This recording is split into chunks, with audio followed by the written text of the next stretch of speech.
ډیرو درنو عزتمندو مشرانو تاسو ټولو ته معلومه ده چې په دې هفته نیمه کې کم چې موجوده برسر اقتدار حکومت راغلی دی او تقریبا چې په 10 ورځو کې دغه موجوده حکمرانانو په دې قوم باندې د پېټرولو په شکل کې یو نوی عذاب مسلط کو. تاسو ټولو ته معلومه ده چې د عمل چې کم دی دا د کم مقصد دپاره جوړ شوی دا خو موږ د دې مقصد دپاره نه جوړ کړی چې په دې کې به په دې قوم باندې مشکلات او په دې قوم باندې به تکلیفات اچولی کېږي. نن که تاسو وګورئ په پېټرولو په نرخونو کې په عالمي سطح باندې که وګورئ پېټرول ورځ ته ورځه ارزانېږي او دا واحد بدقسمته ملک دی چې په دې باندې د 15 کالو نه مسلط شوي سیاستدانان دي چې دغه سیاستدانان چې کوم دي صرف د دوی چهرې بدلیږي را بدلیږي او نور په دې ملک کې څه چینجنګ یا څه تبدیلي نه راځي. اوس موږ که سوچ او فکر وکړو کوم حکومت چې برسر اقتدار راغلی دی د هغو مخلوط حکومت دی چې کله به په تېر شوي سابقه حکومت کې چې هغه نن په اپوزیشن کې دي د هغو په دور کې به یا 10 روپۍ یا 15 روپۍ پېټرول ګران شول نو د پاکستان چې څومره سیاسي جماعتونه دي څونه پارټیانې دي ورسره عوام دا به په سړکونو باندې ولاړو او د خپل حق خبره به یې کوله او حکومت ته حکمرانانو ته به یې یو قسمه احتجاج ریکارډ کوو. خو نن ډېره د افسوس خبره ده چې نن پېټرول یو دم په تېر شوي هفته کې 10 روپۍ سیوا شول 10 روپۍ پرون بله ورځ سیوا شول نو زما په خیال چې په 214 روپۍ باندې د پېټرولو لیټر سیوا شوی دی. دا یوازې دا نه ده چې د پېټرولو په نرخ کې اضافه وشوه او صرف د ګاډو والا باندې تکلیف راغی. د پېټرولو په نرخ کې د اضافې سره د مالګې نه راواله او د غوړو او د وړو پورې د خوراکي چې څونه شیزونه دي په هغې کې باقاعده طور باندې 400% اضافه پکې شوې ده. نو زه د یو تاجر د نماینده په حیثیت باندې د یو سیاسي کارکون په حیثیت باندې د دې موجوده نامنهاد او د دې ظالم او د دې جابر حکمرانانو دا کومه فیصله چې کومه کړې ده دا موږ مسترد کوو او موږ دوی ته دا وینا کوو چې تاسو حکومت نشئ چلولی او نه د حکومت د چلولو په چل باندې پوهېدئ نو تاسو له ولې دا حکومت تاسو بدلوو او تاسو په دې باندې ځان مسلط کوو او بیا هغه پالیسیانې شروع کړې چې کوم د ورلډ بینک دی IMF چې ورته ویلی کېږي هغه مالیاتي اداره ده انټرنیشنل بینک دی د هغې نه دونه قرضې راغستې شوي دي چې نن د پاکستان بچی د دغه ملکونو قرضداري دي. نو موږ دا خواست ورته کوو چې د دوی د عیاشو دپاره هر نمونه سهولتونه په دې پاکستان کې موجود دي او پاکستان بیا داسې یو ملک موږ له الله تعالی راکړی چې دا د هر قسمه وسایلونه د هر قسمه معدنیاتونه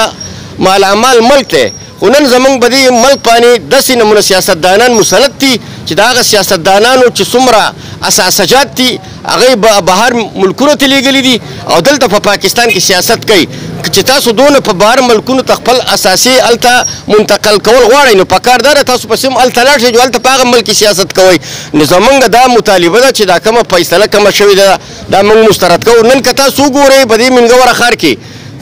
دیاړي مار چې دی که نه په 500 روپۍ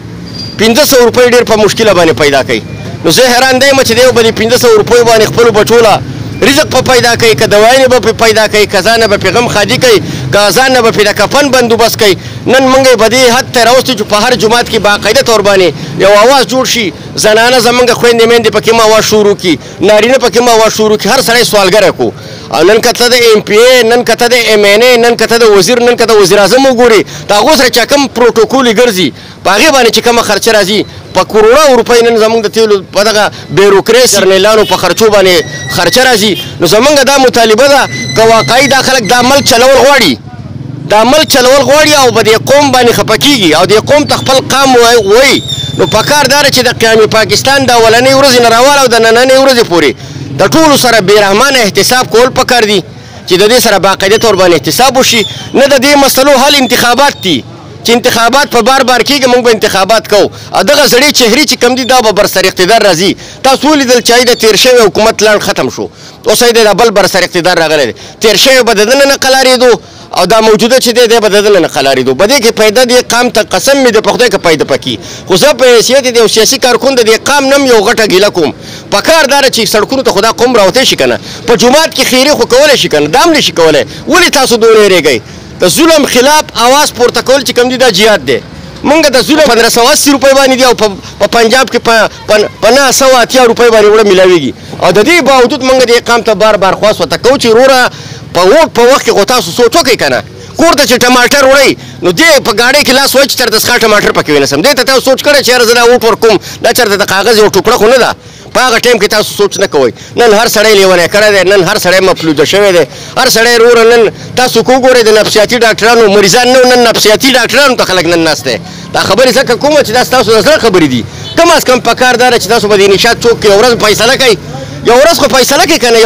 یو ګنټه خو تاسو ورکړئ که نه به د خپلو بچو باندې رحم وکړئ که نه دې سړک ته خو راوتی شئ که نه چغه خو والی شئ که نه د ظالم خلاف چغه نه شئ والی تاسو خو څوک خوري نه دا خو پاکستان دی په پاکستان کې بیا جمهوریت دی هر سړي ته حق حاصل دی موږ هغه ځای ته نه شو تللی چې په ایوان کې خبره وکړو خو په دې سړک کې خبره کولی شو که نه یو ورځ فیصله کوي دې چوک ته ټول راوځئ دا بازار بند کوئ د دې خپلو کورونو راوځئ او نو به زموږ دا مسلې حل کېږي